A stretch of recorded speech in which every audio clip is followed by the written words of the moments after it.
రాజకీయాలలో వృద్ధులకి వాల్యూ ఎక్కువ ఉంటుంది. అదే సందర్భంలో కేంద్ర మంత్రివర్యులు అంటే 75 ఏళ్ళు దాటినటువంటి వాళ్ళని రాజకీయాలకు వద్దు అన్నటువంటి భారతీయ జనతా పార్టీ ఆ విధానాన్ని మార్చేసుకుంది. మోడీ సర్కార్ కాంప్రమైజ్ అయ్యింది. ఇందులో ఆయన మోడీ మంత్రివర్గంలో కాకపోతే ఒకే ఒకళ్ళకి అవకాశం ఇచ్చింది. జితన్ రామ్ మాంఝీ బీహార్కి సంబంధించినటువంటి మాజీ ముఖ్యమంత్రికి 79 ఏళ్ళు ఆయనకి ఇచ్చారు.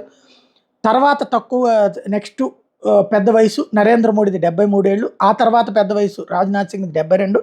ఆ తర్వాత హర్దీప్ పూరి 72, గిరిరాజ్ సింగ్ 71, ఎంఎల్ ఖట్టర్ 70, వీరేంద్ర కుమార్ 70, జైశంకర్ 69, రాజీవ్ రంజన్ సింగ్ 69, సిఆర్ పాటిల్ 69, నితిన్ గడ్కరీకి 67 ఏళ్ళు, శివరాజ్ సింగ్ చౌహాన్కి 65, నిర్మలా సీతారామన్ 64, హెచ్డి కుమారస్వామి 64, జేపీ నడ్డా 63, జువల్ ఓరాం 63, కిషన్ రెడ్డి 63, సర్బానంద్ సోనోవాల్ 61, ప్రహ్లాద్ జోషి 61, అమిత్ షా 59, పీయూష్ గోయల్ 59, గజేంద్ర సింగ్ షెకావత్ 56, ధర్మేంద్ర ప్రధాన్ 54, భూపేంద్ర యాదవ్ 54, అన్నపూర్ణాదేవి 54, అశ్విని వైష్ణవ్ 53, అదే సందర్భంలో జ్యోతిరాజ్ సింధియా 53, కిరణ్ రిజిజు 52, మన్సుఖ్ మాండవీయ 52, చిరాగ్ పాస్వాన్ 41. ఇట్లా ఉన్నది ఇప్పుడు.